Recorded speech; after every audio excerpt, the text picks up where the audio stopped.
বন্ধুরা, আজ আমরা একটি বাস্তব জীবনের গল্প শুনব। এই গল্পটি বলেছেন সুচরিতা ভট্টাচার্য।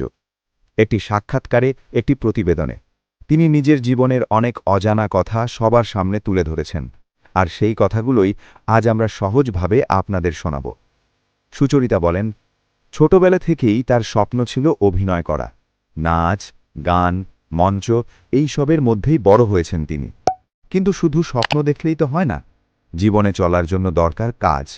তাই খুব অল্প বয়স থেকেই তিনি কাজ শুরু করেন। প্রথমে টিউশনি করতেন, তারপর সেক্টর 5-এ একটি চাকরি পান। ধীরে ধীরে নিজের পরিশ্রমে তিনি টেলিকলার থেকে টিম লিডার পর্যন্ত পৌঁছে যান। সবকিছু ঠিকঠাকই চলছিল। তারপর জীবনে আসে বিয়ে। 2 বছরের প্রেমের পর তিনি বিয়ে করেন, কিন্তু সেই সম্পর্ক বেশি দিন টেকেনি। সুচরিতা বলেন, আমি বুঝে গিয়েছিলাম বিয়ে হয়তো আমার জন্য নয়। এরপর তিনি আবার নিজের স্বপ্নের দিকে ফিরে যান, থিয়েটার এবং যাত্রায় কাজ শুরু করেন। ধীরে ধীরে জীবন আবার ছন্দে ফিরছিল।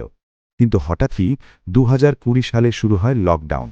সব কাজ বন্ধ হয়ে যায়, শো বন্ধ, আয় বন্ধ, ভবিষ্যৎ অনিশ্চিত। ঠিক এই সময়ই তার জীবনে আসে সবচেয়ে বড় ঝড়। তিনি বলেন, একদিন তার বাবা ইলেকট্রিক বিল জমা দিতে গিয়ে রাস্তায় অসুস্থ হয়ে পড়েন। বুকে ব্যথা, শরীর কাঁপা। রাস্তার পাশে বসে পড়েন তিনি। পরে হাসপাতালে নিয়ে গেলে জানা যায় হার্টে গুরুতর সমস্যা, স্টেন্ট বসাতে হবে।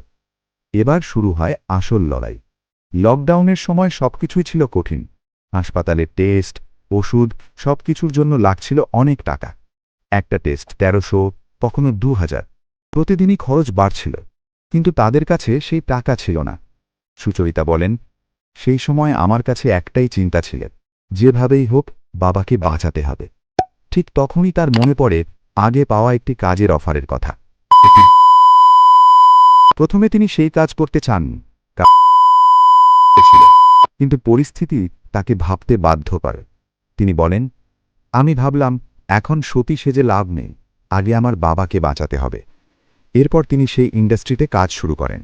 প্রথমেই তিনি কিছু টাকা পান, আর সেই টাকাই তখন তার কাছে সবচেয়ে বড় ভরসা হয়ে দাঁড়ায়।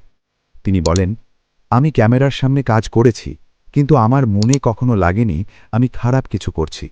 কারণ তার কাছে এটা ছিল একটা প্রয়োজন, একটা দায়িত্ব, একটা লড়াই। কিন্তু সমাজ এত সহজে কাউকে বোঝে না। তিনি যখন আবার যাত্রায় ফিরে যান, তখন দেখেন অন্যরকম বাস্তবতা। অনেক জায়গায় কাজ পেতে গেলে অপমানজনক শর্তের মুখে পড়তে হয়। তিনি সেগুলো মানেননি, আর সেই কারণেই অনেক সুযোগ হারিয়েছেন। তিনি আরও বলেন, সমাজ আমাদের খুব সহজে বিচার করে, কিন্তু কেউ জানতে চায় না আমরা কেন এই পথে আসি। আজ তিনি সোশ্যাল মিডিয়ায় পরিচিত মুখ। অনেকেই তাকে দেখে বিভিন্নভাবে মন্তব্য করে, কিন্তু তিনি বিশ্বাস করেন যদি মানুষ এই ধরনের কন্টেন্ট দেখা বন্ধ করে দেয়, তাহলে এই ইন্ডাস্ট্রিও বন্ধ হয়ে যাবে।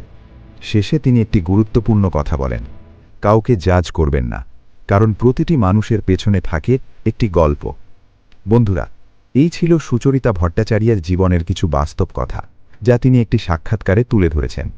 এই গল্প আমাদের শেখায় জীবন সবসময় সহজ নয়, কখনো কখনো পরিস্থিতিই মানুষকে বদলে দেয়।